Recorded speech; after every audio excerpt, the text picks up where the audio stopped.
ಶ್ರೀಗುರುಭ್ಯೋ ನಮಃ ಪರಮಗುರುಭ್ಯೋ ನಮಃ. ಶ್ರೀಮದಾನಂದತೀರ್ಥಭಗವತ್ಪಾದಾಚಾರ್ಯಗುರುಭ್ಯೋ ನಮಃ. ವ್ಯಾಸಾಯ ಭವನಾಶಾಯ ಶ್ರೀಶಾಯ ಗುಣರಾಶಯೇ ಹೃದ್ಯಾಯ ಶುದ್ಧವಿದ್ಯಾಯ ಮಧ್ವಾಯ ಚ ನಮೋ ನಮಃ. ಅಭ್ರಮಂ ಭಂಗರಹಿತಂ ಅಜಡಂ ವಿಮಲಂ ಸದಾ ಆನಂದತೀರ್ಥಮತುಲಂ ಭಜೆ ತಾಪತ್ರಯಾಪಹಂ. ಶ್ರೀಮತೋ ರಾಘವೇಂದ್ರಸ್ಯ ನಮಾಮಿ ಪದಪಂಕಜೇ ಕಾಮಿತಾಶೇಷಕಲ್ಯಾಣಕಲನಾಕಲ್ಪಪಾದಪೌ. ಅಜ್ಞಾನತಿಮಿರಚ್ಛೇದಂ ಬುದ್ಧಿಸಂಪತ್ಪ್ರದಾಯಕಂ ವಿಜ್ಞಾನವಿಮಲಂ ಶಾಂತಂ ವಿಜಯಾಖ್ಯಗುರುಂ ಭಜೆ.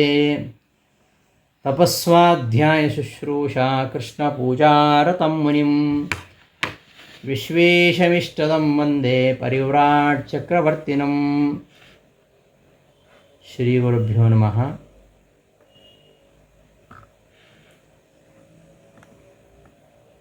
ಆತ್ಮೀಯರೇ, ಗೀತಾವೃತ್ತಿ ಪಾಠಕ್ಕೆ ಸುಸ್ವಾಗತ. ಭಗವದ್ಗೀತೆಯ 11ನೇ ಅಧ್ಯಾಯದ 39ನೇ ಶ್ಲೋಕ. ವಾಯುರ್ಯಮೋ ಅಗ್ನಿರ್ವರುಣಶಶಾಂಕಃ ಪ್ರಜಾಪತಿಸ್ತ್ವಂ ಪ್ರಪಿತಾಮಹಶ್ಚ ನಮೋ ನಮಸ್ತೆಸ್ತು ಸಹಸ್ರಕೃತ್ವಃ ಪುನಃ ಪುನಶ್ಚ ಭೂಯೋಪಿ ನಮೋ ನಮಸ್ತೆ. ಅರ್ಜುನ ಪದೇ ಪದೇ ಕೃಷ್ಣನಿಗೆ ನಮಸ್ಕಾರ ಮಾಡ್ತಾ ಇದ್ದಾನೆ. 1000 ಬಾರಿ ನಮಸ್ಕಾರ. ಭೂಯೋಪಿ ನಮೋ ನಮಸ್ತೆ, ನಮೋ ನಮಸ್ತೆಸ್ತು ಸಹಸ್ರಕೃತ್ವಃ. 1000 ಬಾರಿ ಪುನಃ ಪುನಃ ನಿನಗೆ ನಮಸ್ಕಾರಗಳು ಅಂತ ಹೇಳ್ತಿದ್ದಾನೆ. ಮತ್ತೆ ಮತ್ತೆ ನಿನಗೆ ನಮಸ್ಕಾರ ಮಾಡ್ತೇನೆ ಅಂತ. ಯಾಕೆಂದರೆ ಎಲ್ಲ ದೇವತೆಗಳಲ್ಲಿಯೂ ನಿನ್ನದೇ ಶಕ್ತಿ ಇರುವಂಥದ್ದು. ಆದ್ದರಿಂದ ಎಲ್ಲ ದೇವತೆಗಳಲ್ಲಿದ್ದು ನೀನು ಆ ದೇವತೆಗಳಲ್ಲಿ ತತ್ತಚ್ಛಕ್ತಿ ಪ್ರಬೋಧಕನಾಗಿ ಆಯಾ ದೇವತೆಗಳ ಶಬ್ದಗಳಿಂದ ವಾಚ್ಯನಾಗಿದ್ದೀಯಾ. ನೀನೇ ವಾಯು, ನೀನೇ ಯಮ, ನೀನೇ ಅಗ್ನಿ, ನೀನೇ ವರುಣ, ನೀನೇ ಶಶಾಂಕ, ನೀನೇ ಪ್ರಜಾಪತಿ, ನೀನೇ ಪಿತಾಮಹ ಅಂದರೆ ಚತುರ್ಮುಖ ಬ್ರಹ್ಮ ಅಂತ ಹೇಳ್ತಾ ಇದ್ದಾನೆ. ವಾಯು, ನೀನೇ ವಾಯು. ಯಾಕೆ ವಾಯು ಅಂದರೆ ಬಲರೂಪನಾದ್ದರಿಂದ ವಾಯು. ಗುಣಾಂತರ ಯುಕ್ತತ್ವೇನ ಪುನಃ ಸ್ತೌತಿ ವಾಯುರಿತಿ. ಈ ಶ್ಲೋಕಕ್ಕೆ ಅವತರಣಿಕೆಯನ್ನು ರಾಯರು ವಿವೃತಿಯಲ್ಲಿ ಕೊಡ್ತಾರೆ. ಈ ಹಿಂದೆ ಅನೇಕ ಗುಣಗಳಿಂದ ಸ್ತೋತ್ರ ಮಾಡಿದ್ದಾನೆ ಅರ್ಜುನ ಭಗವಂತನನ್ನು. ಇನ್ನೂ ಕೆಲವು ಗುಣಗಳು ಅವನಲ್ಲಿವೆ ಅಂಥೇಳಿ ಸ್ತೋತ್ರ ಮಾಡ್ತಾ ಇದ್ದಾನೆ. ವಾಯುರಿತಿ, ನೀನು ವಾಯು. ವಾಯು ಅಂದರೆ ಏನು? ವಾಯು ಬಲಜ್ಞಾನ ರೂಪ. ಬಲಜ್ಞಾನ ರೂಪನಾದ್ದರಿಂದ ನೀನು ವಾಯು. ದೋಷ ದೂರನಾದ್ದರಿಂದ ನೀನು ಯಮ. ಮತ್ತು ಈ ಯಾವುದೇ ಕ್ರಿಯೆ ಇಲ್ಲದಿರತಕ್ಕಂತಹ ಜಡವಾಗಿರತಕ್ಕಂತಹ ಜಗತ್ತನ್ನು ಪ್ರೇರಿಸುವುದರಿಂದ ನೀನು ಅಗ್ನಿ. ಭಕ್ತರನ್ನು ಸ್ವೀಕಾರ ಮಾಡೋದರಿಂದ ನೀನು ವರುಣ. ಮತ್ತು ತುಂಬ ಸುಖದಿಂದ ಕೂಡಿದವನಾದ್ದರಿಂದ ಶಶಾಂಕ. ಪ್ರಜೆಗಳನ್ನು ಪಾಲನೆ ಮಾಡೋದರಿಂದ ನೀನು ಪ್ರಜಾಪತಿ. ಪಿತಾಮಹನಾಗಿರ್ತಕ್ಕಂತಹ ಬ್ರಹ್ಮನಿಗೂ ತಂದೆ ಆದ್ದರಿಂದ ನೀನು ಪ್ರಪಿತಾಮಹ. ಹೀಗೆ ಎಲ್ಲವೂ ನೀನೇ ಆಗಿದ್ದೀಯಾ, ನಿನಗೆ ನಮಸ್ಕಾರ ಅಂತ ಹೇಳ್ತಿದ್ದಾನೆ. ವಾಯು ಬಲಜ್ಞಾನ ರೂಪ. ವಾಯು ಅಂದರೆ ಬಲಜ್ಞಾನ ರೂಪ. ಬಲ ಹಾಗೂ ಜ್ಞಾನ ರೂಪನು ಅಂತ ಅರ್ಥ. ಯಮಃ ದೋಷೋಪರತಿಮಾನ್, ದೋಷ ದೂರನಾದವನು, ಆದ್ದರಿಂದ ನೀನು ಯಮ. ಅಗ್ನಿ ಸ್ವತಃ ಗತಿಹೀನ ಜಗನ್ನೇತ. ಸ್ವತಃ ಪ್ರವೃತ್ತಿ ಇಲ್ಲದೇ ಇರತಕ್ಕಂತಹ, ಗತಿ ಅಂದರೆ ಪ್ರವೃತ್ತಿ ಇಲ್ಲದೇ ಇರತಕ್ಕಂತಹ ಜಗತ್ತಿಗೆ ನೀನೇ ನೇತ, ಆದ್ದರಿಂದ ಅಗ್ನಿ. ಮತ್ತು ನೀನೇ ವರುಣ. ವೃಣತೆ ಭಕ್ತಾನಿತಿ ವರುಣ.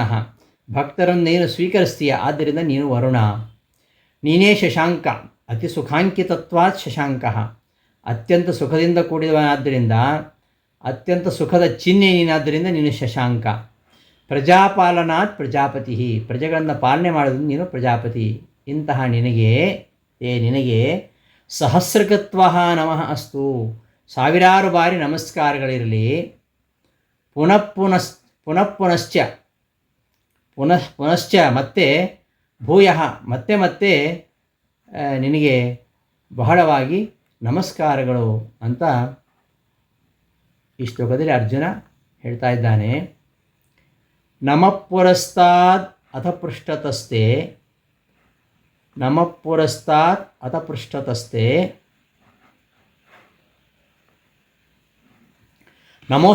ನಮೋಸ್ತು ತೇ ಸರ್ವತ ಏವ ಸರ್ವ, ಅನಂತ ವೀರ್ಯಾಮಿತ ವಿಕ್ರಮಸ್ತ್ವಂ ಸರ್ವಂ ಸಮಾಪ್ನೋಸಿ ತಥೋಸಿ ಸರ್ವಃ. ನಿನಗೆ ಎಲ್ಲ ಕಡೆಯಿಂದ ನಮಸ್ಕಾರ. ಪುರಸ್ತಾತ್ ಪೃಷ್ಠತಶ್ಚ ಸರ್ವತಃ ನಮಸ್ಕಾರ.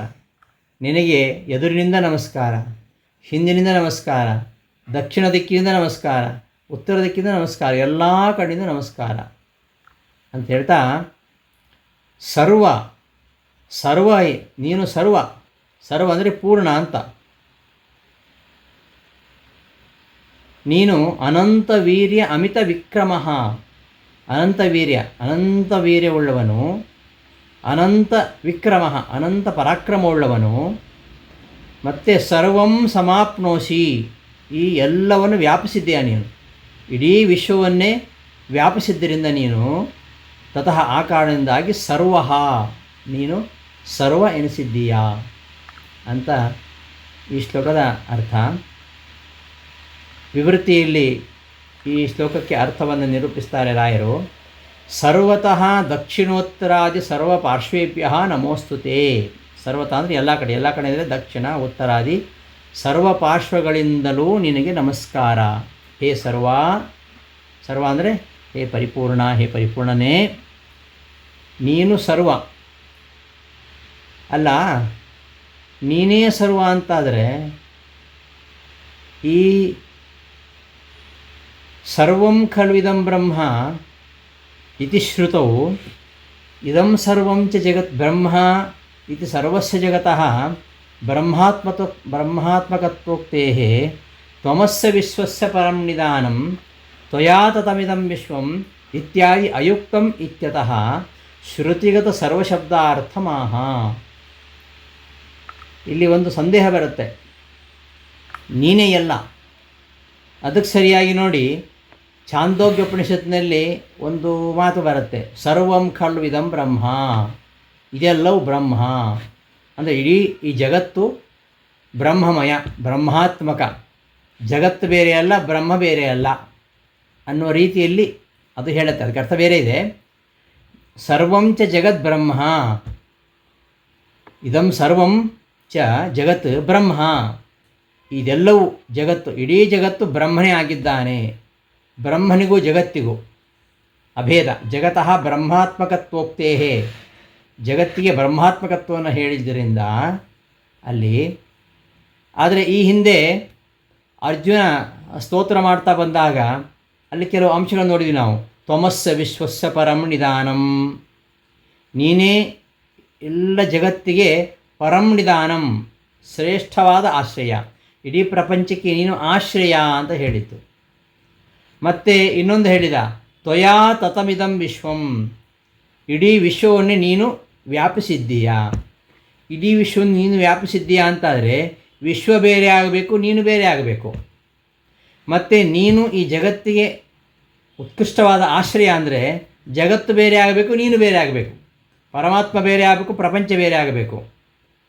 ಹಾಗೆಯೇ ಇದೆಲ್ಲವೂ ಪರಮಾತ್ಮನಿಂದ ತತಮಿದಂ ವಿಶ್ವಂ, ಎಲ್ಲವೂ ವ್ಯಾಪಿಸಲ್ಪಟ್ಟಿದೆ ಅಂದರೆ ವ್ಯಾಪಿಸುವಂಥದ್ದು ವ್ಯಾಪಿಸಲ್ಪಡುವಂಥದ್ದು ಎರಡು ಬೇರೆ ಬೇರೆ ಆಗಿರುತ್ತೆ. ಯಾವತ್ತು ಎರಡು ವಸ್ತುಗಳು ಬೇರೆ ಬೇರೆ.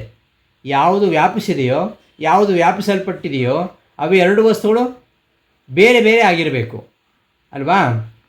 ಮತ್ತು ಈ ಜಗತ್ತೆಲ್ಲವೂ, ಈ ಜಗತ್ತಿಗೆಲ್ಲ ನೀನು ಪರಂ ನಿಧಾನಂ, ಉತ್ತಮವಾದ ಆಶ್ರಯ ಅಂತ ಹೇಳಬೇಕಾದ್ರೆ ಆಶ್ರಯ ಬೇರೆ, ಆಶ್ರಯ ಬೇರೆ.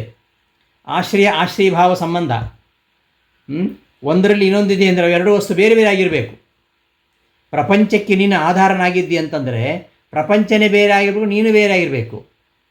ಹೀಗೆ ಈ ಎರಡೂ ಕಡೆಯಲ್ಲಿಯೂ ಅರ್ಜುನ ಏನು ಸ್ತೋತ್ರ ಮಾಡಿದ್ದಾನೆ ಅದರ ಪ್ರಕಾರ ಇಡೀ ಜಗತ್ತಿಗೆ ಪರಮಾತ್ಮ ಶ್ರೇಷ್ಠ ಆಶ್ರಯ ಅಂತ ಒಂದು ಅಂಶ, ಇನ್ನೊಂದು ಇಡೀ ಜಗತ್ತನ್ನು ಪರಮಾತ್ಮ ವ್ಯಾಪಿಸಿದ್ದಾನೆ ಅಂತ. ಈ ಎರಡೂ ವಾಕ್ಯಗಳನ್ನು ಗಮನಿಸಿದಾಗ ಪರಮಾತ್ಮ ಬೇರೆ ಮತ್ತು ಜಗತ್ತು ಬೇರೆ ಅಂತ ಸ್ಪಷ್ಟ ನಮಗೆ ಗೊತ್ತಾಗ್ತದೆ. ಆದರೆ ಛಾಂದೋಗ್ಯ ಉಪನಿಷತ್ತು ಏನು ಹೇಳುತ್ತೆ? ಸರ್ವಂ ಖಲ್ವಿದಂ ಬ್ರಹ್ಮ, ಇದೆಲ್ಲ ಜಗತ್ತು ಬ್ರಹ್ಮನೇ ಆಗಿದೆ ಅಂತ ಬ್ರಹ್ಮನಿಗೂ ಜಗತ್ತಿಗೂ ಅಭೇದವನ್ನು ಹೇಳುವಂತೆ ಕಾಣುತ್ತೆ. ಹಾಗಾದರೆ ವಿರೋಧ ಬಂತಲ್ಲ ಆ ಮಾತಿಗೂ, ಇಲ್ಲಿ ಅರ್ಜುನ ಆಡುವ ಮಾತಿಗೂ, ಅರ್ಜುನ ಹೇಳ್ತಕ್ಕಂತಹ ಮಾತಿಗೂ ಮತ್ತು ಈ ಛಾಂದೋಗ್ಯ ಉಪನಿಷತ್ತಿನ ಮಾತಿಗೂ ವಿರೋಧ ಬಂತಲ್ಲ ಅಂತಂದರೆ, ಅದಕ್ಕೋಸ್ಕರವಾಗಿ ಆ ಸರ್ವ ಶಬ್ದದ ಅರ್ಥ ಏನು ಎಂಬುದನ್ನು ಹೇಳ್ತಾರೆ. ಸರ್ವಂ ಖಲು ಇದಂ ಬ್ರಹ್ಮ ಎಂಬಲ್ಲಿ ಏನು ಸರ್ವಶಬ್ದ ಇದೆ, ಆ ಸರ್ವಶಬ್ದವನ್ನೇ ಇಲ್ಲಿ ಉಚ್ಚರಿಸಿದ್ದಾನೆ ಅರ್ಜುನ. ಸರ್ವಶಬ್ದ ಏನು? ಶ್ರುತಿಗತವಾಗಿರತಕ್ಕಂಥ ಸರ್ವಶಬ್ದ.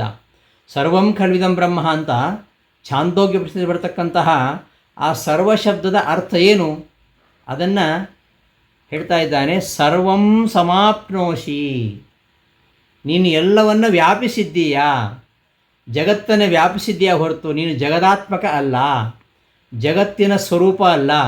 ಜಗತ್ತಿನ ಸ್ವರೂಪವೇ ಬ್ರಹ್ಮ ಅಲ್ಲ, ಜಗತ್ತೇ ಬೇರೆ, ಪರಮಾತ್ಮನೇ ಬೇರೆ. ಅದೇ ಸರ್ವಂ ಸಮಾಪ್ನೋಷಿ, ನೀನು ಎಲ್ಲವನ್ನು ವ್ಯಾಪಿಸಿದ್ದೀಯಾ. ಯಾವ ಕಾರಣದಿಂದ? ಸರ್ವಂ ವಿಶ್ವಂ ಸಮಾಪ್ನೋಷಿ ವ್ಯಾಪ್ನೋಷಿ ಯತಃ ತತಃ ಸರ್ವೋಷಿ. ಯಾವ ಕಾರಣದಿಂದ ನೀನು ಇಡೀ ವಿಶ್ವವನ್ನು ವ್ಯಾಪಿಸಿದ್ದೀಯೋ ಆ ಕಾರಣದಿಂದ ನೀನು ಸರ್ವಃ ಅಸಿ, ಸರ್ವಃ ಅಸಿ. ಯತಃ, ಅಲ್ಲಿ ಯತಃ ಅಂತ ಒಂದು ಶಬ್ದ ಇದೆ.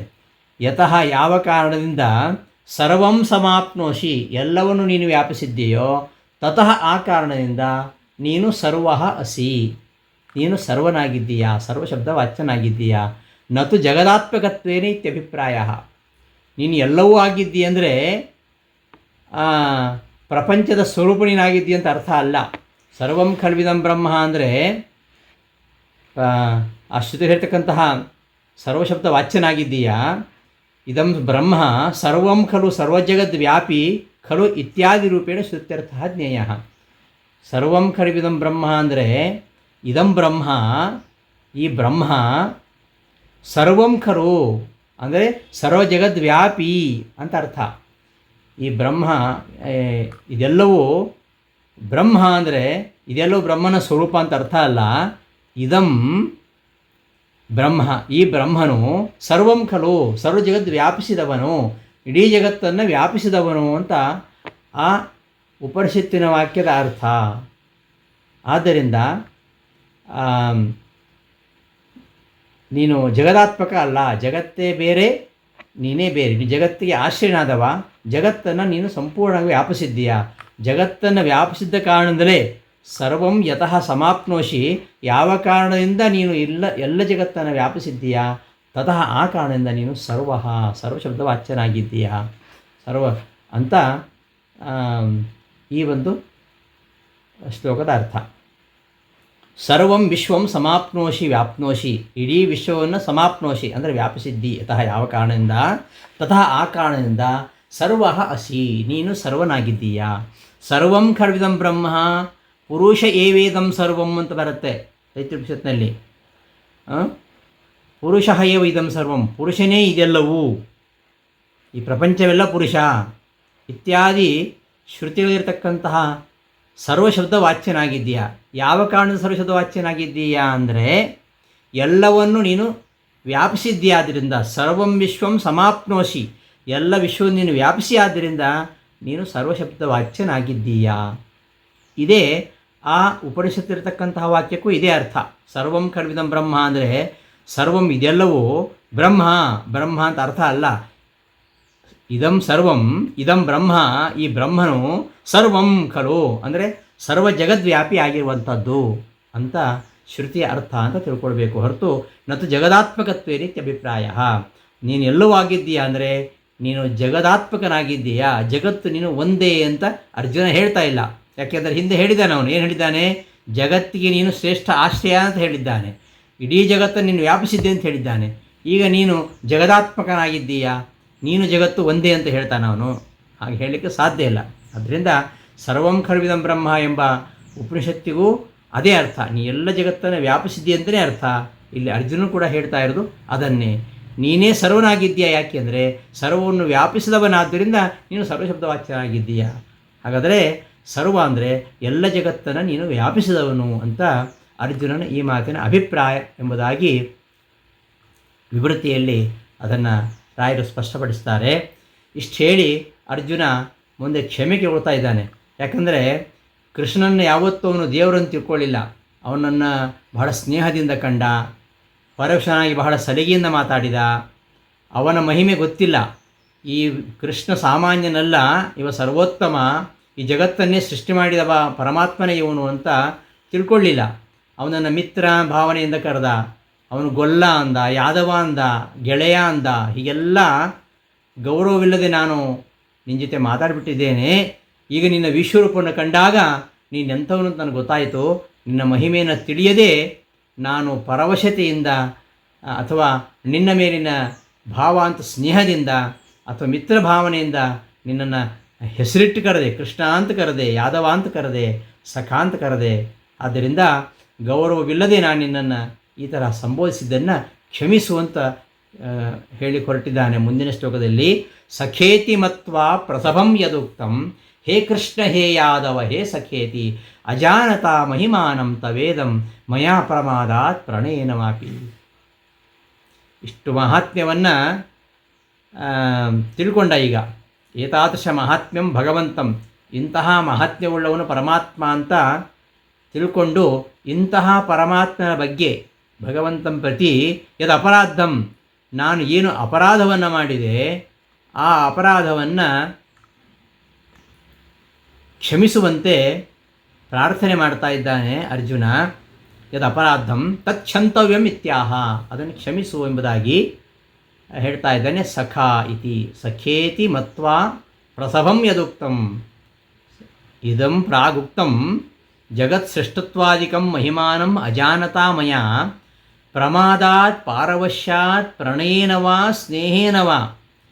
ತಿಳಿಯದೆ ನನ್ನಿಂದ ನಿನ್ನ ಮಹಿಮೆ ತಿಳಿದಿಲ್ಲ ನಾನು. ಈವರೆಗೆ ನೀನೇನು ಹೇಳಿದಿ ಹಿಂದಿನ ಅಧ್ಯಾಯದಲ್ಲಿ ವಿಭೂತಿ ಯೋಗದಲ್ಲಿ ಏನು ನಿನ್ನ ಮಹಿಮೆಯನ್ನು ತಿಳಿಸಿದೆಯಾ, ವಿಭೂತಿ ಯೋಗವನ್ನು ತಿಳಿಸಿದೆಯಾ. ಈ ಅಧ್ಯಾಯದಲ್ಲಿ ನಿನ್ನ ಇಂದು ವಿರಾಟ್ ರೂಪವನ್ನು ವಿಶ್ವರೂಪವನ್ನು ತೋರಿಸುವ ಮೂಲಕವಾಗಿ ಈ ಜಗತ್ ಸೃಷ್ಟತ್ವಾದಿ ಮಹಿಮೆಯನ್ನು ಇನ್ನು ತಿಳಿಸಿದ್ದೀಯಾ. ಇದನ್ನು ನಾನು ತಿಳಿದಿರಲಿಲ್ಲ. ತಿಳಿಯದೆ ನಾನು ಪ್ರಮಾದಾತ್ ಪಾರವಶ್ಯಾತ್ ಪರವಶತೆಯಿಂದ ಮತ್ತು ಪ್ರಣಯೇನ ನಿನ್ನ ಮೇಲಿನ ಸ್ನೇಹದಿಂದ ಪ್ರಣಯೇನವ ಸ್ನೇಹೇನವ ಸಖಾಯಿತಿ ಮತ್ವ ನೀನನ್ನು ಗೆಳೆಯ ಅಂಥೇಳಿ ನಿನ್ನನ್ನು ಕೃಷ್ಣ ಅಂತ ಕರೆದೆ. ಹೇ ಕೃಷ್ಣ, ಹೇ ಯಾದವ, ಹೇ ಸಖ, ಈ ರೀತಿಯಾಗಿ ಪ್ರಸಭಂ ಒಂದು ಸಲ ಅಲ್ಲ ಅನೇಕ ರೀತಿಯಲ್ಲಿ ಬಹಳವಾಗಿ ನಿನ್ನನ್ನು ಅಗೌರವಿಸಿದ್ದೇನೆ. ನಾನು ಗೌರವವಿಲ್ಲದೆ ಕಂಡಿದ್ದೇನೆ, ಗೌರವವಿಲ್ಲದೆ ಮಾತಾಡಿದ್ದೇನೆ. ಅಬಹುಮಾನಂ ಪ್ರಸಭಂ ಕೃಷ್ಣ ಯಾದವ ಸಖ ಇತಿ ಪ್ರಸಭಂ ಅಂದರೆ ಅಬಹುಮಾನಂ, ಅಗೌರವವಿಲ್ಲದೆ ಅಗೌರವಪೂರ್ವಕವಾಗಿ ಯದುಕ್ತಂ ಯಥಾ ತಥಾ ಯದುಕ್ತಂ, ಯಾವ ರೀತಿಯಾಗಿ ಗೌರವವಿಲ್ಲದಂತೆ ನಾನೇನು ಹೇಳಿದೆ. ತತ್ ಕ್ಷಾಮಯೇ, ಕ್ಷಾಮಯೇ ಅಂತ ಮುಂದಿನ ಶ್ಲೋಕದಲ್ಲಿದೆ, ಇಲ್ಲಿಲ್ಲ, ಅದನ್ನು ಇಲ್ಲಿ ಇಟ್ಕೊಳ್ಬೇಕು. ಕ್ಷಾಮಯೇ ಕ್ಷಮಾಪಯೇ ಇತಿ ಅಗ್ರೇತನೇನ ಅನ್ವಯ. ಅಗ್ರೇತನ ಮುಂದಿನ ಶ್ಲೋಕದಲ್ಲಿ ಕ್ಷಾಮಯೇ ಅಂತ ಶಬ್ದ ಇದೆ, ಅದನ್ನು ಇಲ್ಲಿ ಅನ್ವಯ ಮಾಡಿಕೊಳ್ಬೇಕು. ಅನ್ವಯ ಮಾಡಿಕೊಂಡು ಅರ್ಥ ಹೇಳ್ಕೊಳ್ಬೇಕು ಅಂತ. ಕ್ಷಾಮಯೇ ಅಂದರೆ ಕ್ಷಮಿಸು. ಹೇ ಸಖ ಇತಿ ವಿಚ್ಛಿದ್ಯ ವಕ್ತವ್ಯೇ ಸಂಧಿ ಛಾಂದಸಃ, ಕ್ಷಮಿಸು ಅಂತ ಹೇಳ್ತಾ ಇದ್ದಾನೆ. ಇಲ್ಲಿ ಸಖ ಇತಿ ಸಖೇತಿ, ಸಖ ಇತಿ ಬಂದಾಗ ಸಖ ಪ್ಲಸ್ ಇತಿ ಅಂತಿದ್ದಾಗ ಯಾವತ್ತೂ ಸಂಧಿ ಆಗಲ್ಲ ಸಂಸ್ಕೃತದಲ್ಲಿ. ಅದನ್ನು ಯಾವತ್ತು ಸಖ ಇತಿ, ಹೇ ಸಖ ಇತಿ, ಅದು ಸಂಬುದ್ಧಿ, ಅದು ಸಂಬೋಧನ, ಒಕೆಟಿವ್, ಅದು ಸಂಬೋಧನ. ಆದ್ದರಿಂದ ಅಲ್ಲಿ ಸಂಧಿ ಮಾಡಿ ಹೇಳಲಿಕ್ಕಿಲ್ಲ, ವ್ಯಾಕರಣ ನಿಯಮ ಅದು. ಸಖ ಇತಿ ಅಂತ ಬಿಡಿಸಿ ಹೇಳಬೇಕಿತ್ತು, ಆದರೆ ಸಖೇತಿ ಅಂತ ಇಲ್ಲಿ ಗುಣಸಂಧಿ ಮಾಡಿ ಹೇಳ್ತಾ ಇದ್ದಾನೆ ಅರ್ಜುನ. ಇದು ಸರಿಯಾ ಅಂದರೆ ಅದು ಛಾಂದಸಃ. ಹೇ ಸಖ ಇತಿ ವಕ್ತವ್ಯೇ, ಸಖ ಇತಿ ಅಂತ ವಿಚ್ಛಿದ್ಯ ಪ್ರತ್ಯೇಕಿಸಿ ಹೇಳಬೇಕಾಗಿತ್ತು. ಸಂಧಿ ಮಾಡಿದ್ಯಾಕೆ ಅಂದರೆ ಅದು ಛಾಂದಸಃ. ಛಾಂದಸ ಅಂದರೆ ವೇದ ತುಲ್ಯ, ವೇದ ಸಮಾನವಾಗಿರುವಂಥದ್ದು ಮಹಾಭಾರತ. ಇದನ್ನು ಪಂಚಮೋ ವೇದ ಅಂತ ಹೇಳ್ತಾರೆ, 5ನೇ ವೇದ ಅಂತ ಹೇಳ್ತಾರೆ. ಆದ್ದರಿಂದ ಮಹಾಭಾರತ ಅಂತರ್ಗತವಾಗಿರತಕ್ಕಂತಹ ಮಹಾಭಾರತ ಅದು ಪಾರಿಜಾತ ಆದರೆ ಅದರಲ್ಲಿರತಕ್ಕಂತಹ ಮಧುರಸ ಯಾವುದು ಅಂದರೆ ಅದು ಭಗವದ್ಗೀತೆ ಅಂತ ಆಚಾರ್ಯರು ಆರಂಭದಲ್ಲಿ ಹೇಳ್ತಾರೆ. ಗೀತಾ ಭಾಷ್ಯಕ್ಕೆ ಭಾಷ್ಯವರಿಯ ಆರಂಭದಲ್ಲಿ ಪಾರಿಜಾತ ಮಧುಭೂತಾಂ, ಮಹಾಭಾರತವೆಂಬ ಪಾರಿಜಾತದ ಪರಾಗದಂತೆ ಇರತಕ್ಕಂತಹ ಗೀತೆ ಅಂತ ಹೇಳ್ತಾ ಇದ್ದಾರೆ. ಅಂದರೆ ಮಹಾಭಾರತದ ಅಂತರ್ಗತವಾದ್ದರಿಂದ ಮಹಾಭಾರತ ಅದು ವೇದ ತುಲ್ಯ, ಆದ್ದರಿಂದ ಇದು ಛಾಂದಸ, ಆದ್ದರಿಂದ ಛಂದಸ್ಸಿನಲ್ಲಿ ಈ ಸಂಧಿ ನಿಯಮಗಳೆಲ್ಲ ಇಲ್ಲ, ಆದ್ದರಿಂದ ಏನು ತಪ್ಪಿಲ್ಲ ಅಂತ ಅರ್ಥ ಮಾಡ್ಕೊಳ್ಬೇಕು. ಹಾಗೆ ಕ್ಷಮೆ ಕೇಳ್ಕೊಳ್ತಾ ಮುಂದುವರಿಸ್ತಾ ಇದ್ದಾನೆ.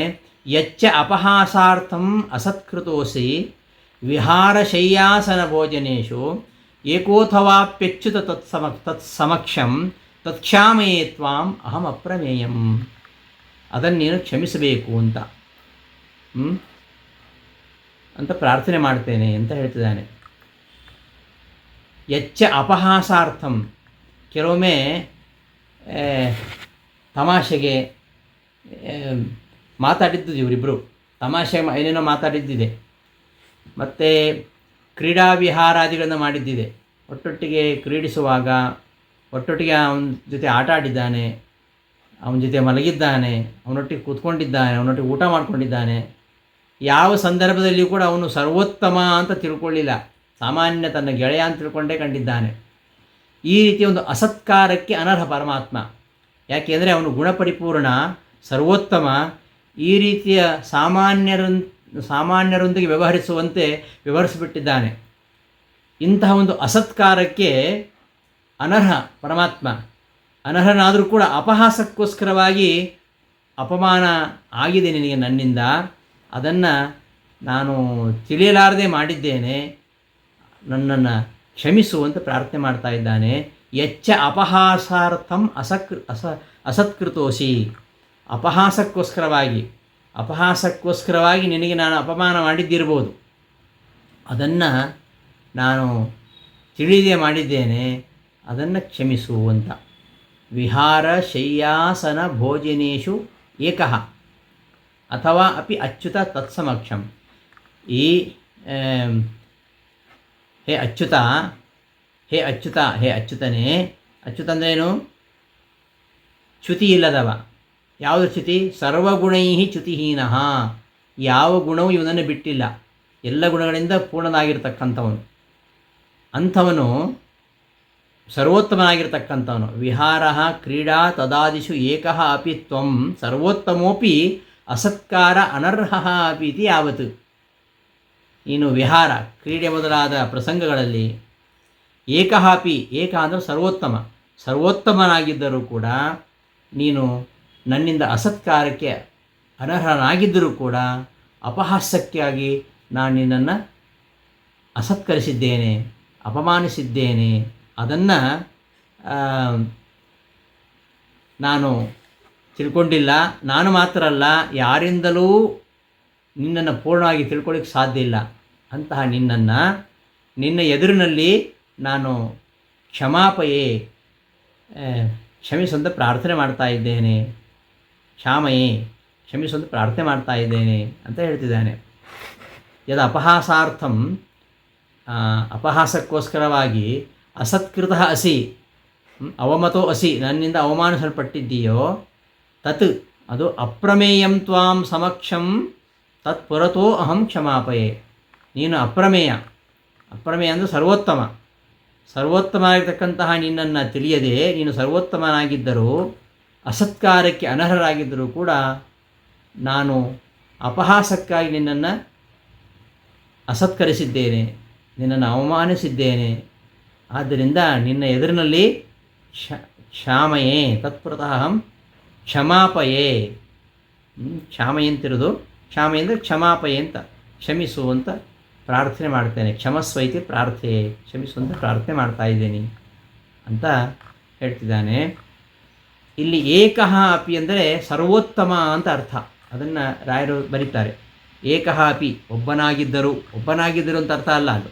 ಏಕಃ ಅಪಿ ಅಂದರೆ ಸರ್ವೋತ್ತಮನಾಗಿದ್ದರು. ಏಕಶಬ್ದಕ್ಕೆ ಸರ್ವೋತ್ತಮ ಅಂತ ಎಲ್ಲಿ ಅರ್ಥ ಇದೆ? ಅದನ್ನು ನಿರೂಪಿಸ್ತಾರೆ ನೋಡಿ ವಿವೃತಿಯಲ್ಲಿ. ಏಕಶಬ್ದೇ ಏ ಶಬ್ದ ಏಕವಾಚಿ. ಏಕ ಅಂತ 2 ಅಕ್ಷರ ಇದೆ. ಎ ಅಂದರೆ ಒಂದು ಅಂತ ಅರ್ಥ, ಕ ಅಂದ್ರೇನು?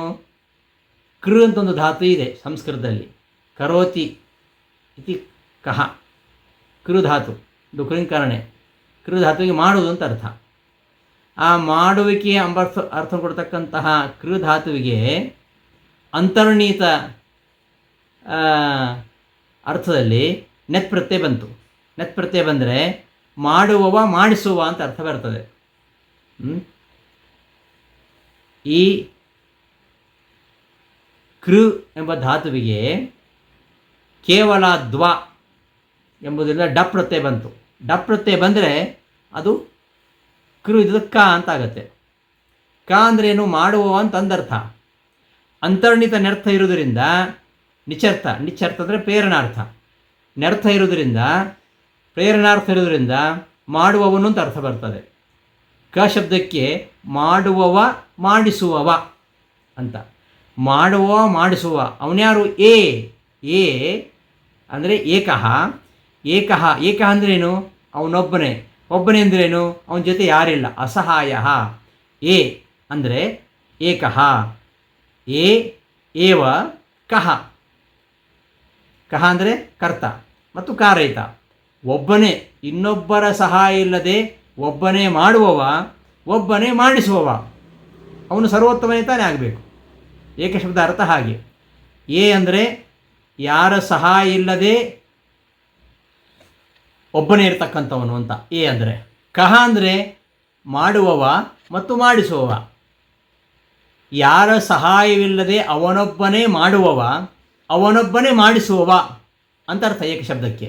ಹಾಗಾದರೆ ಅವನೇ ಮಾಡುವವ, ಅವನೇ ಮಾಡಿಸುವವ ಅಂದರೆ ಎಲ್ಲರಿಂದಲೂ ಅವನೇ, ಎಲ್ಲರಿಗೂ ಅವನೇ, ಎಲ್ಲರ ಕಾರ್ಯವನ್ನು ಅವನೇ ಮಾಡುವವ, ಎಲ್ಲರಿಂದಲೂ ಮಾಡಿಸುವವ. ಅವನಿಂದ ಯಾರು ಕೆಲಸ ಮಾಡಿಸುವವರು, ಅವನಿಗೆ ಬೇರೆ ಯಾರೂ ಪ್ರೇರಣೆ ಮಾಡುವವರಿಲ್ಲ, ಅವನಿಗೆ ಮತ್ತೊಬ್ಬ ಕಾರಯಿತ ಇಲ್ಲ. ಅವನೇ ಕರ್ತ, ಅವನೇ ಕಾರಯಿತ, ಅವನೇ ಮಾಡುವವ, ಅವನೇ ಮಾಡಿಸುವವ ಅಂಥವನು ಸರ್ವೋತ್ತಮೇ ಆಗಿರಬೇಕಲ್ಲ. ಅನ್ಯ ನಿರಪೇಕ್ಷ ಕರ್ತೃ, ಇನ್ನೊಬ್ಬರ ಅಪೇಕ್ಷೆ ಇಲ್ಲದೆ ಯಾರು ತನ್ನ ಕೆಲಸ ತಾನೇ ಮಾಡ್ತಾನೋ ಅವನು ಸರ್ವೋತ್ತಮ. ಆದ್ದರಿಂದ ಏಕಶಬ್ದಕ್ಕೆ ಸರ್ವೋತ್ತಮ ಅಂತ ಅರ್ಥ ಬರುತ್ತೆ ಅಂತ ವಿವೃತ್ತಿಯಲ್ಲಿ ಆ ಒಂದು ಏಕಶಬ್ದವನ್ನು ಒಡೆದು ಆ ಅಕ್ಷರಕ್ಕೆ ಅರ್ಥವನ್ನು ಹೇಳ್ತಾರೆ ನೋಡಿ. ಏಕಶಬ್ದೇ ಏ ಶಬ್ದ ಏಕವಾಚಿ. ಏಕ ಅಂತ ಒಂದು ಪದದಲ್ಲಿ ಏ ಅಂದರೆ ಅದು ಒಂದು ಎಂಬ ಅರ್ಥವನ್ನು ಹೇಳುತ್ತೆ. ಏ ಅಂದರೆ ಒಂದು. ಕಶಬ್ದಸ್ತು, ಕಶಬ್ದ ಅನ್ನೋದು ಕರೋತೆ ಕೃಧಾತುವಿನ ಅಂತರ್ಣೀತ ನೆರ್ಥಾತ್ ಕೇವಲಾತ್. ಅಂತರ್ಣೀತ ಅರ್ಥ ಕೊಡ್ತಕ್ಕಂಥ ಅಂದರೆ ಪ್ರೇರಣಾರ್ಥಕ ನಿಚ ಅರ್ಥವನ್ನು ಕೊಡ್ತಕ್ಕಂತಹ, ನಿಚ ಪ್ರತ್ಯಯ ಪ್ರೇರಣೆ ಅಂತ ಅರ್ಥ. ಪ್ರೇರಣಾರ್ಥಕ ನಿಚ ಪ್ರತ್ಯಯ ಬಂದು ಮತ್ತು ಡ ಪ್ರತ್ಯಯ ಬಂದು ಅದೇನಾಗತ್ತೆ? ಕಹ ಅಂತ ಆಗತ್ತೆ. ಪ್ರೇರಣಾರ್ಥದಲ್ಲಿ ನೆರ್ಥದಲ್ಲಿ ಅದಕ್ಕೆ ಡ ಪ್ರತ್ಯಯ ಬರುತ್ತೆ, ನಿಚ ಪ್ರತ್ಯಯ ಅಲ್ಲ, ಡ ಪ್ರತ್ಯಯ ಬರ್ತದೆ. ಡ ಪ್ರತ್ಯಯ ಬಂದು ಕಹ ಅಂತ ಆಗತ್ತೆ. ಕಹ ಅಂದ್ರೇನು? ಕರ್ತೃವಾಚಿ, ಕಾರಯಿತೃವಾಚಿ. ಕಹ ಅಂದರೆ ಮಾಡುವವ ಮತ್ತು ಮಾಡಿಸುವವ. ಏ ಅಂದರೆ ಒಬ್ಬನೇ, ಅಸಹಾಯ, ಏಕಃ ಅಸಹಾಯ ಏವ ಕಹ ಕರ್ತ ಕಾರಯಿತ ಇತಿ ಏಕಃ ಅಂದರೆ ಸರ್ವೋತ್ತಮ. ಅಂದರೆ ಅನ್ಯ ನಿರಪೇಕ್ಷ ಕರ್ತೃತ್ವಾದಿಮತಃ ಏವ ಸರ್ವೋತ್ತಮತ್ವ. ಇತರರ ಅಪೇಕ್ಷೆ ಇಲ್ಲದೆ ಅನ್ಯ ನಿರಪೇಕ್ಷವಾಗಿ ಯಾರು ಕಾರ್ಯವನ್ನು ಮಾಡ್ತಾರೋ ಅವನೇ ತಾನೇ ಸರ್ವೋತ್ತಮ. ಅಂತಹ ಸರ್ವೋತ್ತಮತ್ವ ಇರೋದರಿಂದ, ನೀನು ಸರ್ವೋತ್ತಮ ಆಗಿರೋದ್ರಿಂದ ಅದನ್ನು ಅರಿಯದೆ ನಾನು ನಿನ್ನನ್ನು ಅಸತ್ಕರಿಸಿದೆ ಅಂತ ಹೇಳ್ತಾ ಇದ್ದಾನೆ. ಇತಿ ಅತ್ರ ಏಕಶಬ್ದ ಸರ್ವೋತ್ತಮಪರಃ ಇತಿ ಧ್ಯೇಯ. ಇದಿಷ್ಟು ಈ ಶ್ಲೋಕದ ಅಭಿಪ್ರಾಯ. ಪಿತಾಸಿ ಲೋಕಸ್ಯ ಚರಾಚರಸ್ಯ ತ್ವಮಸ್ಯ ಪೂಜ್ಯಶ್ಚ ಗುರುರ್ಗರೀಯಾನ್ ನ ತ್ವತ್ಸಮಃ ಅಸ್ತಿ ಅಭ್ಯಧಿಕಃ ಕುತೋನ್ಯೋ ಲೋಕತ್ರಯೇಪಿ ಅಪ್ರತಿಮ ಪ್ರಭಾವ. ಲೋಕತ್ರಯದಲ್ಲಿಯೂ ಮೂರು ಲೋಕಗಳಲ್ಲಿಯೂ ನೀನು ಅಪ್ರತಿಮ ಪ್ರಭಾವ. ಮೂರು ಲೋಕದಲ್ಲಿಯೂ ನಿನ್ನ ಪ್ರಭಾವ, ನಿನ್ನ ಐಶ್ವರ್ಯ ಅದು ಅಸದೃಶ, ಅಪ್ರತಿಮ, ಅದಕ್ಕೆ ಸಾದೃಶ್ಯ ಇಲ್ಲ. ಮೂರು ಲೋಕಗಳಲ್ಲಿಯೂ ಅಸದೃಶವಾಗಿರತಕ್ಕಂತಹ ಐಶ್ವರ್ಯ ಉಳ್ಳವನೇ ಲೋಕತ್ರಯೇಪಿ ಅಪ್ರತಿಮ ಪ್ರಭಾವ. ಇಂತಹ ನೀನು ಪಿತಾ ಅಸಿ ಲೋಕಸ್ಯ ಚರಾಚರಸ್ಯ ಲೋಕಸ್ಯ ಪಿತಾ, ಚರಾಚರಾತ್ಮಕವಾಗಿರತಕ್ಕಂತಹ ಸಕಲ ಜಗತ್ತಿಗೂ ಕೂಡ ಸ್ಥಾವರ ಜಂಗಮಾತ್ಮಕವಾಗಿರತಕ್ಕಂತಹ ಈ ಲೋಕಕ್ಕೆ ನೀನೇ ತಂದೆ.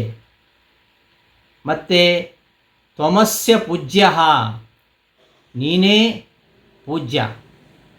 ಈ ಲೋಕಕ್ಕೆ ಅಸ್ಯ ಲೋಕಸ್ಯ ತ್ವಂ ಪೂಜ್ಯ, ನೀನೇ ಪೂಜ್ಯ. ನೀನೇ ಗುರು, ನೀನೇ ಶ್ರೇಷ್ಠ ಗುರು, ನಿಜವಾದ ಗುರು ನೀನೇ. ಅದಕ್ಕೆ ಹೇಳೋದು ಕೃಷ್ಣಂ ಒಂದೇ ಜಗದ್ಗುರುಂ ಅಂತ. ಅವನೊಬ್ಬನೇ ನಿಜವಾದ ಗುರು. ಶ್ರೇಷ್ಠ ಗುರು ಯಾರಂದರೆ ಶ್ರೀಕೃಷ್ಣ. ಇವತ್ತೆಲ್ಲರೂ ಜಗದ್ಗುರು ಹಾಕ್ಕೊಳ್ತಾರೆ, ಪ್ರತಿಯೊಬ್ಬರು ಜಗದ್ಗುರು. ಜಗದ್ಗುರು ಶಬ್ದಕ್ಕೆ ಇನ್ನೊಂದು ಅರ್ಥ ಇದೆ. ಗುರು ಅಂದರೆ ಭಾರ ಅಂತ, ಈ ಪ್ರಪಂಚಕ್ಕೆ ಭಾರ ಈ ಮನುಷ್ಯ ಅಂತ, ಆ ಅರ್ಥನೂ ಇದೆ. ಕೃಷ್ಣ ಅವ ನಿಜವಾದ ಜಗದ್ಗುರು. ಕೃಷ್ಣಂ ಒಂದೇ ಜಗದ್ಗುರು. ಶ್ರೇಷ್ಠವಾಗಿರ್ತಕ್ಕಂಥ ಗುರು ನೀನೇ ಆಗಿದ್ದೀಯ. ಗುರು ಗರೀಯಾನ್ ಗುರು, ಶ್ರೇಷ್ಠನಾಗಿರ್ತಕ್ಕಂಥ ಗುರು ಆಗಿದ್ದೀಯ. ತ್ವತ್ಸಮಃ, ನಿನಗೆ ಸಮನಾಗಿರ್ತಕ್ಕಂಥವನು, ಅಥವಾ ಅಭ್ಯಧಿಕ, ನಿನಗಿಂತ ಅಧಿಕನಾಗಿರ್ತಕ್ಕಂಥವನು, ಅನ್ಯ ನ, ಮತ್ತೊಬ್ಬನಿಲ್ಲ. ನಿನಗೆ ಸಮನಾದವನು, ನಿನಗಿಂತ ಅಧಿಕನಾಗಿರ್ತಕ್ಕಂಥವನು, ಕುತಃ, ಇಲ್ಲಿ ಎಲ್ಲಿ ಇಲ್ಲ. ಕುತಃ ತ್ವತ್ಸಮಃ ಅನ್ಯ ಅಭ್ಯಧಿಕ, ನಿನಗೆ ಸಮನಾಗಿರ್ತಕ್ಕಂಥವನು ಅಥವಾ ನಿನಗಿಂತ ಅಧಿಕನಾಗಿರ್ತಕ್ಕಂಥವನು, ಕುತಃ ಅನ್ಯ ಕುತಃ, ಬೇರೆ ಯಾರಿರ್ಲಿಕ್ಕೆ ಸಾಧ್ಯ? ಯಾರೂ ಇಲ್ಲ, ಯಾರೂ ಇಲ್ಲ. ನೀನೇ ಎಲ್ಲರಿಗಿಂತಲೂ ಶ್ರೇಷ್ಠ. ನಿನಗೆ ಸಮರಾಗಿರ್ತಕ್ಕಂಥವ್ರು ಯಾರೂ ಇಲ್ಲ. ನೀನೇ ಈ ಮೂರು ಲೋಕಕ್ಕೂ ಅಪ್ರತಿಮವಾಗಿರತಕ್ಕಂತಹ ಐಶ್ವರ್ಯವುಳ್ಳವ. ನೀನೇ ಜಗತ್ತಿಗೆ ತಂದೆ, ನೀನೇ ಜಗತ್ತಿಗೆ ಪೂಜ್ಯ, ನೀನೇ ಜಗತ್ತಿಗೆ ಶ್ರೇಷ್ಠ ಗುರು ಅಂತ. ನೀನೇ ನಮಗೆಲ್ಲ ಹಿತ. ನಿನಗಿಂತ ಹಿತರಾಗಿರ್ತಕ್ಕಂತಹ ವ್ಯಕ್ತಿ ಯಾರಿದ್ದಾರೆ ಈ ಪ್ರಪಂಚದಲ್ಲಿ ಅಂತ ಈ ಶ್ಲೋಕದ ಅಭಿಪ್ರಾಯ. ಅಸತ್ಕಾರ ಅನರ್ಹತಾಮೇವ ಗುಣಾಂತರೋಕ್ತ್ಯ ವಿನಕ್ತಿ. ನೀನು ಅಸತ್ಕಾರಕ್ಕೆ ಅನರ್ಹ, ನಿನ್ನನ್ನು ಅಸತ್ಕರಿಸಬಾರದು, ನಿನ್ನನ್ನು ಗೌರವಿಸಬೇಕು. ಯಾಕೆ ಅಂದರೆ ಅದನ್ನೇ ಗುಣಾಂತರದಿಂದ ಹೇಳಿ ಹೊರಟಿದ್ದಾನೆ ಪಿತಾಸಿ ಎಂಬ ಶ್ಲೋಕದಿಂದ ಅಂತ ಇದಕ್ಕೆ ಅವತರಣಿಕೆ ಕೊಡ್ತಾರೆ. ತ್ವಂ ಅಸ್ಯ ಚರಾಚರಸ್ಯ ಲೋಕಸ್ಯ, ನೀನು ಅಸ್ಯ ಚರಾಚರಸ್ಯ ಲೋಕಸ್ಯ, ಅಸ್ಯ ಈ ಚರಾಚರಸ್ಯ ಲೋಕಸ್ಯ, ಸ್ಥಾವರ ಜಂಗಮಾತ್ಮಕವಾಗಿರತಕ್ಕಂತಹ ಲೋಕಸ್ಯ ಲೋಕಕ್ಕೆ ಪಿತಾ ಅಸಿ, ತಂದೆಯಾಗಿದ್ದೀಯಾ. ಜನಕೋಶಿ ಅತೈವ ಪೂಜ್ಯ, ಆದ್ದರಿಂದಲೇ ಪೂಜ್ಯ, ನೀನು ಪೂಜ್ಯನಾಗಿದ್ದೀಯಾ. ಗರೀಯಾನ್ ಗುರು ಅಂದರೆ ಅತ್ಯಂತ ಶ್ರೇಷ್ಠನಾಗಿರ್ತಕ್ಕಂಥ ಗುರುವಾಗಿದ್ದೀಯಾ. ಅಪ್ರತಿಮ ಪ್ರಭಾವ, ಅನುಪಮ ಐಶ್ವರ್ಯವುಳ್ಳವ. ಲೋಕತ್ರಯದಲ್ಲಿಯೂ ನೀನು ಅಪ್ರತಿಮ ಪ್ರಭಾವ, ಅನುಪಮವಾದ, ಉಪಮೆ ಇಲ್ಲದ, ಸಾದೃಶ್ಯ ಇಲ್ಲದ ಐಶ್ವರ್ಯವುಳ್ಳವನು ಅಂತ ಇಲ್ಲಿರ್ತಕ್ಕಂಥ ಪದಗಳಿಗೆ ಅರ್ಥವನ್ನು ವಿವೃತಿಯಲ್ಲಿ ನಿರೂಪಿಸ್ತಾರೆ. ಇಂತಹ ಪರಮಾತ್ಮನಿಗೆ ಅವ ನಮಸ್ಕಾರ ಮಾಡಿ ತನ್ನ ಅಪರಾಧವನ್ನು ಸಹಿಸು ಅಂತ ಹೇಳಿಕೊಟ್ಟಿದ್ದಾನೆ. ತಸ್ಮಾತ್ ಪ್ರಣಮ್ಯ ಪ್ರಣಿಧಾಯ ಕಾಯಂ ಪ್ರಸಾದಯೇ ತ್ವಾಂ ಅಹಮೀಶಮೀಢ್ಯಂ ಪಿತೇವ ಪುತ್ರಸ್ಯ ಸಖೇವ ಸಖ್ಯು ಪ್ರಿಯಪ್ರಿಯಾಯಾರ್ಹಸಿ ದೇವ ಸೋಢುಂ. ನಾನು ಮಾಡಿದ ತಪ್ಪನ್ನು ನೀನು ಕ್ಷಮಿಸಲು ಅರ್ಹನಾಗಿದ್ದೀಯಾ. ತಂದೆಯಾದವನು ಮಗನ ಅಪರಾಧವನ್ನು ಕ್ಷಮಿಸುವಂತೆ, ಮಿತ್ರನು ತನ್ನ ಮಿತ್ರನ ಅಪರಾಧವನ್ನು ಕ್ಷಮಿಸುವಂತೆ, ಪ್ರಿಯನು ತನ್ನ ಪ್ರಿಯನ ಅಪರಾಧವನ್ನು ಕ್ಷಮಿಸುವಂತೆ ನನ್ನ ಅಪರಾಧವನ್ನು ಕ್ಷಮಿಸು ಅಂತ ಹೇಳ್ತಿದ್ದಾನೆ. ತಸ್ಮಾತ್, ಯಾವ ಕಾರಣದಿಂದ ಹಿಂದೆ ಹೇಳ್ತಕ್ಕಂತಹ ನೀನು ಮಹಿಮೆಯುಳ್ಳವನಾಗಿದ್ದೀಯಾ, ಆದ್ದರಿಂದ ನಿನಗೆ ನಾನು ನಮಸ್ಕರಿಸಿ ಕೇಳ್ಕೊಳ್ತಾ ಇದ್ದೇನೆ. ಕಾಯಂ ಪ್ರಣಿಧಾಯ, ನನ್ನ ಶರೀರವನ್ನು ಪ್ರಣಿಧಾಯ, ಈ ಭೂಮಿಯಲ್ಲಿಟ್ಟು ನಿಯಾಮಕನಾಗಿರತಕ್ಕಂತಹ ನಿನ್ನನ್ನು, ಈಡ್ಯಂ ಈಶಂ, ಈಶಂ ಅಂದರೆ ನಿಯಾಮಕ ಅಂತಹ ನಿನ್ನನ್ನು, ಈಡ್ಯಂ ಅಂದರೆ ಸ್ತೋತ್ರ ಮಾಡಲು ಅರ್ಹನಾಗಿರ್ತಕ್ಕಂತಹ ನಿನ್ನನ್ನು ಪ್ರಸಾದಯೇ, ಪ್ರಸನ್ನಗೊಳಿಸ್ತೇನೆ. ತಸ್ಮಾತ್ ಪ್ರಣಮ್ಯ ಪ್ರಣಿಧಾಯ ಕಾಯಂ, ಶರೀರವನ್ನು ಕೆಳಗಿಟ್ಟು ಅಂತ. ಪ್ರಣಿಧಾಯ ಅಂದರೆ ಕೆಳಗಿಟ್ಟು, ನನ್ನ ಶರೀರವನ್ನು ಕೆಳಗಿಟ್ಟು ಅಂದ್ರೇನು? ದೇವರನ್ನ ನಮಸ್ಕಾರ ಅಂತ ಅರ್ಥ. ಹಾಗೆ ತಲೆಬಾಗಿ ನಮಸ್ಕರಿಸಿ ನಿಯಾಮಕನಾಗಿರತಕ್ಕಂತಹ, ಸ್ತೋತ್ರಾರ್ಹನಾಗಿರ್ತಕ್ಕಂತಹ ನಿನ್ನನ್ನು ನಾನು ಪ್ರಸನ್ನಗೊಳಿಸ್ತೇನೆ. ಈಶಂ ನಿಯಾಮಕನಾದ, ಈಡ್ಯಂ ಸ್ತೋತ್ರಾರ್ಹನಾಗಿರತಕ್ಕಂತಹ, ತ್ವಾಂ ನಿನ್ನನ್ನು, ಪ್ರಣಮ್ಯ ನಮಸ್ಕರಿಸಿ, ಪ್ರಸಾದಯೇ ನಾನು ಪ್ರಸನ್ನಗೊಳಿಸ್ತೇನೆ. ಹೇ ದೇವಾ, ಹೇ ದೇವನೇ, ಪಿತಾ ತಂದೆಯು ಪುತ್ರಸ್ಯ ಇವ ಮಗನ ತಪ್ಪನ್ನು ಕ್ಷಮಿಸುವಂತೆ, ಸಖ ಗೆಳೆಯನು ಸಖ್ಯು ಇವ ತನ್ನ ಮಿತ್ರನ ತಪ್ಪನ್ನು ಮನ್ನಿಸುವಂತೆ, ಹಾಗೆ ಪ್ರಿಯನು ಪ್ರಿಯಾಯ ತನ್ನ ಪ್ರಿಯನ ಅಪರಾಧವನ್ನು ಕ್ಷಮಿಸುವಂತೆ ನೀನು ನನ್ನ ತಪ್ಪನ್ನು ನನ್ನ ಅಪರಾಧವನ್ನು ಸಹಿಸಲು ಅರ್ಹನಾಗಿದ್ದೀಯಾ. ಆದ್ದರಿಂದ ನನ್ನ ಅಪರಾಧವನ್ನು ಕ್ಷಮಿಸು ಅಂತ ಹೇಳ್ತಿದ್ದಾನೆ. ಯಸ್ಮಾದುಕ್ತ ಮಹಿಮಾ, ಯಾವ ಕಾರಣದ ಈ ಎಲ್ಲ ಮಹಾಮಹಿಮೆಯನ್ನು ನಾನು ಹೇಳಿದ್ನೋ ಆ ಕಾರಣದಲ್ಲೇ ಕಾಯಂ ಭೂಮೋ ಪ್ರಣಿಧಾಯ, ನನ್ನ ಶರೀರವನ್ನು ಭೂಮಿಯಲ್ಲಿಟ್ಟು ಈಶಂ ನಿಯಾಮಕನಾದ, ಈಡ್ಯಂ ಸ್ತುತ್ಯರ್ಹನಾದ, ತ್ವಾಂ ನಿನ್ನನ್ನು ಪ್ರಣಮ್ಯ ನಮಸ್ಕರಿಸಿ ಪ್ರಸನ್ನಗೊಳಿಸ್ತೇನೆ. ಹೇ ದೇವ, ಹೇ ದೇವನೇ, ಪಿತ್ರಾದಿ ತಂದೆ ಮೊದಲಾದವರು, ಪುತ್ರಾದೇಹೇ ಮಕ್ಕಳು ಮೊದಲಾದವರ ಅಪರಾಧವನ್ನು ಕ್ಷಮಿಸುವಂತೆ ಸೋಡುಂ ಅರ್ಹಸಿ, ನನ್ನ ತಪ್ಪನ್ನು ನೀನು ಕ್ಷಮಿಸಲು ಅರ್ಹನಾಗಿದೆಯಾ, ನನ್ನ ತಪ್ಪನ್ನು ಕ್ಷಮಿಸು ಅಂತ ಹೇಳಿ ಹೇಳ್ತಾನೆ. ಅದೃಷ್ಟಪೂರ್ವಂ ಹೃಷ್ಟೋಸ್ಮಿ ಕೃಷ್ಟ್ವಾ ಭಯೇನ ಚ ಪ್ರವ್ಯಥಿತಂ ಮನೋಮೆ ತದೇವ ಮೇ ದರ್ಶಯ ದೇವರೂಪಂ ಪ್ರಸೀದ ದೇವೇಶ ಜಗನ್ನಿವಾಸ. ನನ್ನನ್ನು ಪ್ರಸನ್ನನಾಗು, ನಿನ್ನ ಆ ರೂಪವನ್ನು ತೋರಿಸು, ಈ ವಿಶ್ವರೂಪವನ್ನು ತೊರೆದು ನಿನ್ನ ಚತುರ್ಭುಜಂ ತಮದ್ಭುತಂ ಬಾಲಕಮಂಬುಜೇಕ್ಷಣಂ, ವಸುದೇವನಿಗೆ ಯಾವ ಪರಮಾತ್ಮ ಹುಟ್ಟುವಾಗ ರೂಪವನ್ನು ತೋರಿಸಿದ್ದಾನೆ ಅಂತಹ ಸುಂದರವಾಗಿರತಕ್ಕಂತಹ ಚತುರ್ಭುಜನಾಗಿರ್ತಕ್ಕಂಥ ರೂಪವನ್ನು ತೋರಿಸು ಅಂತ ಹೇಳ್ತಿದ್ದಾನೆ. ಕ್ಷಮೆಬೇಡಿ ಪ್ರಾರ್ಥನೆ ಮಾಡ್ತಾ, ಏವಂ ಕ್ಷಮಾಪ್ಯ ಪ್ರಾರ್ಥಯತೆ, ಹೀಗೆ ಕ್ಷಮಿಸಿ ಪ್ರಾರ್ಥನೆ ಮಾಡ್ತಾ ಇದ್ದಾನೆ. ಅದೃಷ್ಟಪೂರ್ವಂ ಹೃಷಿತೋಸ್ಮಿ ದೃಷ್ಟ್ವಾ, ಅದೃಷ್ಟಪೂರ್ವಂ ರೂಪಂ ದೃಷ್ಟ್ವಾ ಹೃಷಿತೋಸ್ಮಿ, ಈವರೆಗೆ ಅದೃಷ್ಟಪೂರ್ವ, ಈ ಹಿಂದೆ ನೋಡದೇ ಇರತಕ್ಕಂತಹ ರೂಪ, ಈ ಹಿಂದೆ ನೋಡದೇ ಇರತಕ್ಕಂತಹ ರೂಪವನ್ನು ದೃಷ್ಟ್ವಾ ನೋಡಿ, ಹೃಷಿತಃ ಅಸ್ಮಿ, ನಾನು ಸಂತುಷ್ಟನಾಗಿದ್ದೇನೆ. ಸಂತೋಷ ಮಾತ್ರ ಅಲ್ಲ, ಭಯವೂ ಕೂಡ ಆಗಿದೆ ನನಗೆ ಆ ರೂಪವನ್ನು ನೋಡಿ. ಭಯೇನ ಪ್ರವ್ಯಥಿತಂ ಮನೋಮೇ, ಮೇ ಮನಃ ಭಯೇನ ಪ್ರವ್ಯಥಿತಂ, ಭಯದಿಂದ ನನ್ನ ಮನಸ್ಸು ಪ್ರವ್ಯಥಿತಂ ನಡುಗ್ತಾ ಇದೆ. ಆದ್ದರಿಂದ ತದೇವ ರೂಪಂ, ಆ ರೂಪವನ್ನೇ, ಆ ನಿನ್ನ ಮೊದಲಿನ ರೂಪವನ್ನೇ ನನಗೆ ದರ್ಶಯ, ತೋರಿಸು. ಹೇ ದೇವೇಶ ಜಗನ್ನಿವಾಸ, ಹೇ ದೇವೇಶ ದೇವತೆಗಳ ನಿಯಾಮಕನೇ, ಜಗನ್ನಿವಾಸ ಜಗದಾಧಾರನೇ, ನಿನ್ನ ಮೊದಲಿನ ರೂಪವನ್ನು, ತದೇವ ರೂಪಂ, ಅದೇ ರೂಪವನ್ನು, ನಿನ್ನ ಮೊದಲಿನ ರೂಪವನ್ನು ದರ್ಶಯ ತೋರಿಸು, ಪ್ರಸೀದ ನನ್ನಲ್ಲಿ ಪ್ರಸನ್ನನಾಗು ಅಂತ ಕ್ಷಮೆಬೇಡಿ ಪ್ರಾರ್ಥನೆ ಮಾಡ್ತಾ ಇದ್ದಾನೆ. ಏವಂ ಕ್ಷಮಾಪ್ಯ ಪ್ರಾರ್ಥಯತೆ ಅದೃಷ್ಟೇತಿ, ಹೇ ದೇವ, ಪೂರ್ವಂ ಅದೃಷ್ಟಂ ಅದೃಷ್ಟಪೂರ್ವಂ, ಹಿಂದೆ ನೋಡದೇ ಇದ್ದಂತಹ ರೂಪ, ಯಾವತ್ತೂ ಅರ್ಜುನ ಅಂತಹ ರೂಪವನ್ನು ನೋಡಿಲ್ಲ, ಅಂತಹ ವಿಶ್ವರೂಪವನ್ನು ನೋಡಿ, ತವ ರೂಪಂ ದೃಷ್ಟ್ವಾ, ನಿನ್ನ ಈ ರೂಪವನ್ನು ನೋಡಿ, ಹೃಷಿತೋಸ್ಮಿ ಸಂತುಷ್ಟನಾಗಿದ್ದೇನೆ. ತಥಾ ಹಾಗೆಯೇ ಭಯೇನ ಚ ಭಯದಿಂದಲೂ, ಮೇ ಮನಃ ನನ್ನ ಮನಸ್ಸು, ಪ್ರವ್ಯಥಿತಂ ವ್ಯಥೆಗೊಂಡಿದೆ, ಪ್ರಚಲಿತಂ ಅತಃ ಆದ್ದರಿಂದ ಹೇ ದೇವೇಶ, ಹೇ ದೇವತೆಗಳ ನಿಯಾಮಕನೇ, ಜಗನ್ನಿವಾಸ ಜಗದಾಧಾರಣೆ, ತದೇವ ರೂಪಂ ನಿನ್ನ ಆ ಮೊದಲಿನ ರೂಪವನ್ನೇ ಮೇ ನನಗೆ ದರ್ಶಯ ತೋರಿಸು, ಪ್ರಸೀದ ಪ್ರಸನ್ನನಾಗು ಅಂತ ಹೀಗೆ ಕ್ಷಮೆ ಬೇಡಿ ಪ್ರಾರ್ಥನೆ ಮಾಡ್ತಾ ಇರತಕ್ಕಂತಹ